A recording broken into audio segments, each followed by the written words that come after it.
ഇനിയാണ് രണ്ടാം ഘട്ടം. അമ്മ ഇതെങ്ങനെ അറിയിക്കും? ഇത് വെറുമൊരു രണ്ടാം ഘട്ടമല്ല.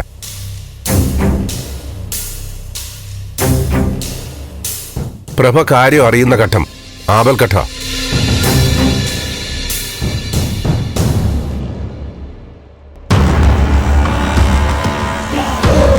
പ്രഭയെ എതിർത്ത് അവൾക്ക് നമ്മളോടൊന്നും പ്രതികരിക്കാൻ പറ്റാത്ത രീതിയിലും കൃത്യമായ സന്ദർഭത്തിലും വേണം ഇത് അവതരിപ്പിക്കാൻ.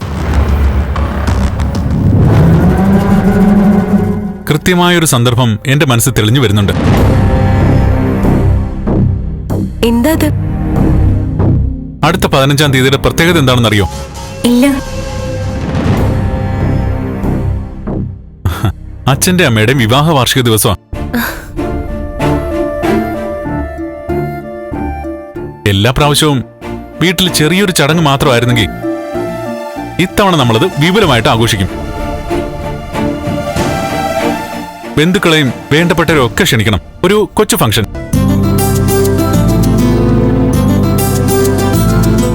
ആ ആഘോഷത്തിൽ വെച്ച് രജനീച്ചിയുടെയും ഗിരീഷേട്ടന്റെയും വിവാഹ കാര്യം അച്ഛൻ അനൗൺസ് ചെയ്യണം.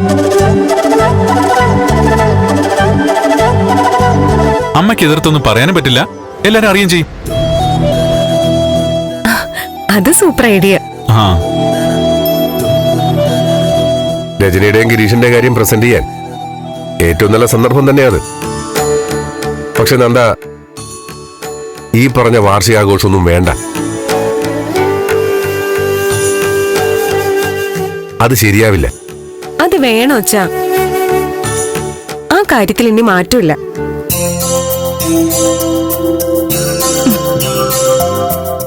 എന്റെ വിവാഹക്കാരി അവിടെ നിൽക്കട്ടെ. നന്ദന്റെ ദേവികയുടെ കാര്യം അന്നത്തെ ആഘോഷത്തിൽ പറയണം.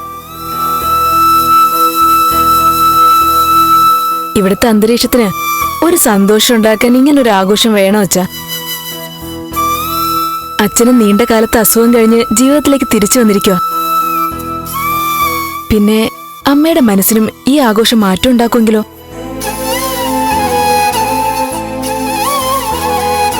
അച്ഛന്റെ അമ്മയുടെയും ബന്ധത്തെ പുകഴ്ത്തി ഒരുപാട് പേര് സംസാരിക്കും. അതൊക്കെ അമ്മയെ ചെറുതായിട്ടൊന്ന് സ്വാധീനിച്ചാലോ? അച്ഛാ, അച്ഛൻ നോന്ന് പറയണ്ട. അഥവാ നോന്ന് പറഞ്ഞാലും ഞങ്ങൾ അത് എസ്സാക്കി എടുത്ത് മുന്നോട്ട് പോവും.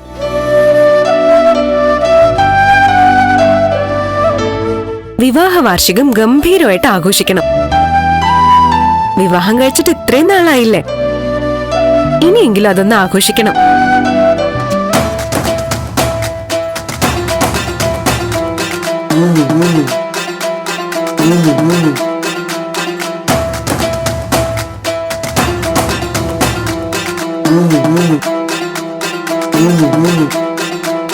ആരുടെ വിവാഹത്തെക്കുറിച്ചായി പറയുന്നേ?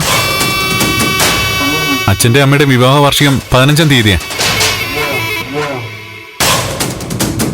അത് ആഘോഷിക്കുന്ന ആരും പറയായിരുന്നു. എല്ലാ തവണയും പോലെ വീട്ടിൽ ചെറുതായിട്ടൊരു ചടങ്ങല്ല, ഒരു ആഘോഷമായിട്ട് ഞങ്ങൾ സംഘടിപ്പിക്കുക. സിദ്ധു സമ്മതിച്ചോ?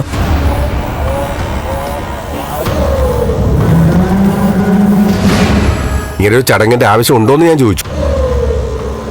കുടുംബത്തിലെ എല്ലാവരും സന്തോഷത്തോടെയും പരസ്പരം മനസ്സിലാക്കിയും കഴിയുമ്പോഴല്ലേ ആഘോഷങ്ങൾക്ക് അർത്ഥമുള്ളൂ. അത് തന്നെയാണ് ഞാനും പറയുന്നത്. എന്നെ മനസ്സിലാക്കാത്ത കുറെ പേര് ചേർന്ന് ഇവിടെ ഒരു ആഘോഷം സംഘടിപ്പിക്കുന്നു.